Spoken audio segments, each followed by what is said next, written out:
Greetings, YouTube. My mother-in-law received this Nikki Haley ad in the mail. She's 80, so great for the demographic that the Republicans are aimed at because they realize that their base is getting older and older and is not being replaced. They're dying off, and they're desperate to cling on to whatever power they can. So they're aiming at that particular audience. They're smart enough not to aim them at me. Um, I've been a registered Democrat for quite some time. I have a Black Lives Matter sign on the outside, so pollsters and things like that tend to get uh, real smart and just to avoid me when it comes to talking about Republicans.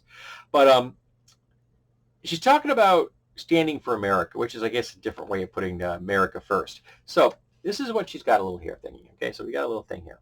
It says communism over here, which is pointing on, for me, which is on my right-hand side, and freedom, which is pointing to my left-hand side, because that is the direction that freedom's in, contrary to what Miss Haley would like to think, would like to believe.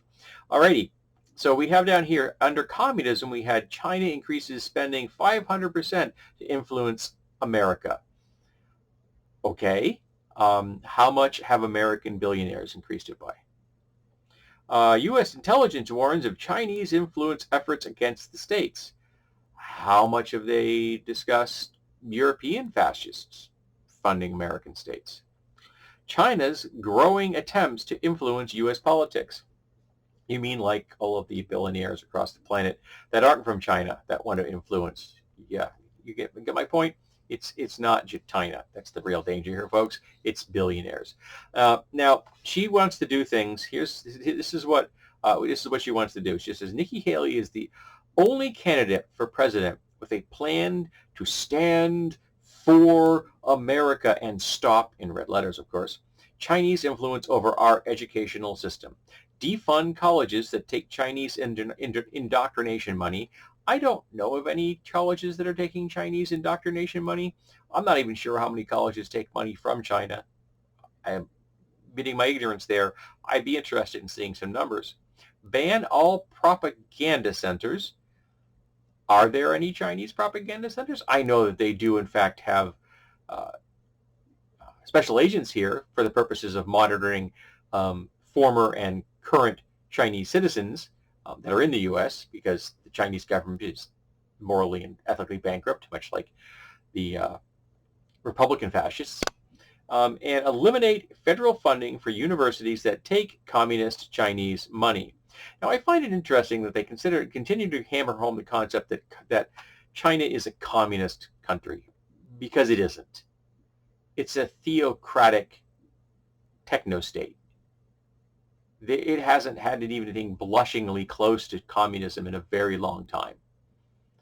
The People's Republic is not the People's Republic anymore. It's controlled by a handful of folks that are in power, many of whom are very wealthy, who have deep ties to people who are in the government. But that's the same thing that's going on in the United States. We haven't been a functioning democracy in a long time. Now, when she's discussing freedoms, and again, remember, for me, that's the communism, and pointing to the left, that's the freedom. So what does freedom to me mean? Freedom means that I'm not going to have to worry about being gunned down in the streets. Freedom means I'm not going to have to worry about being homeless or hungry. It means I'm not going to lose my home to being bankrupt because of an illness. You can just get sick in America, and 600,000 Americans a year, families a year, lose their homes. They go bankrupt in America. Of the 33 developed nations in the world, we are the only one that has medical bankruptcies. The tough nut of universal health care is so difficult to crack that only 32 of the 33 different developed nations have figured it out. We're the only one that allows it to continue. We're the only one that lets Americans die because they don't have health care. Now, you could say, what does universal health care going to offer me? Well, since Americans are all about me, because they're shallow and short-sighted, if we went to a universal health care system in the United States, Medicare for all, essentially, It's the phrase you hear a lot of times in American politics. We would save $450 billion and cover an additional 67,000 people a year who wouldn't die. Think about that for a second. We'd save 67,000 people a year, reduce deaths, reduce medical deaths by 67,000 people, and save $450 billion.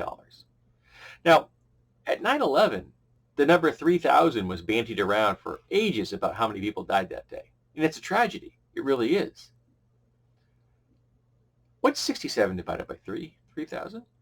What's 67,000? How many times more would we be saving? Every year? Forever? While also saving $450 billion in unneeded costs? Because we'd be cutting out most of the middlemen? Because you don't need middlemen. That's the problem. We have middlemen. Your doctor can tell you that you desperately need a medical procedure, and then your insurance can say no. Why do we let that happen? Why isn't it the doctor deciding whether you get a medical procedure done? Why do we let corporations be the middlemen and decide that you get to die? Also, freedom means not funding the biggest military on the planet against imaginary enemies. We don't have any enemies that justify the expenditures that we have for a military. None. None whatsoever. Not even China. Not even Russia. They are not the military threats the U.S. government would make you think they are. And we spend so much more money than they do. 3% of the military budget could end hunger on the planet. 3%. Think how much we could do with that. Wipe out student loans. Boom, gone. Go back to the system that existed prior to Reagan so that colleges are free all the way through, senior year in college. If you want to go beyond that, yeah. But after that, and start going to universities, they often offer people money to go there because they consider you to be a valuable resource for the future. They want you around. They want you contributing to their educational institution.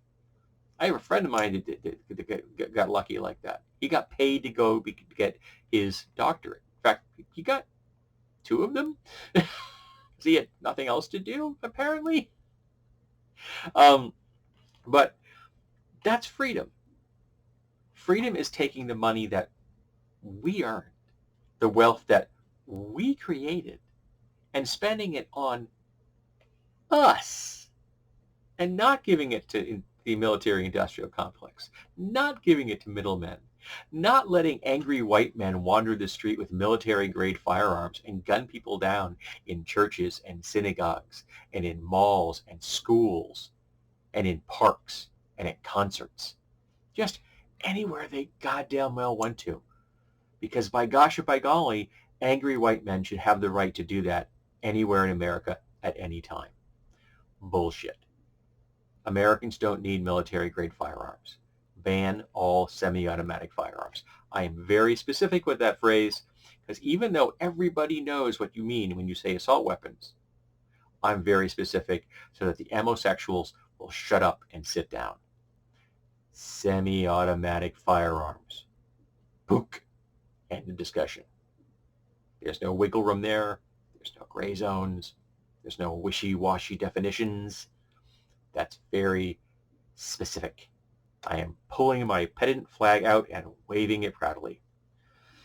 So, yeah, those are freedoms for me. That would be freedom. To be able to know from cradle to grave, that you would never have to suffer. That we would take care of each other from cradle to grave. And that's awesome. A world where we the people take care of we the people.